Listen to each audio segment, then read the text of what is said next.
Hello guys, তো তোমরা কেমন আছো? আশা করি ভালো আছো। তো দেখো, আমি তো নতুন বাসায় চলে এসেছি, তোমাদেরকে বলেছিলাম। তো রান্না করছি, বাড়িঘর প্রায় গোছানো অনেকটাই কমপ্লিট। এটা দেওয়ারের রুম, এটা আমার বেডরুম।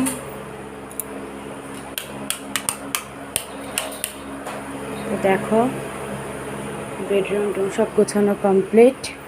তো কিছু কিছু জিনিস আরও ঢুকবে, এগুলো সব গুছিয়ে নিয়েছি।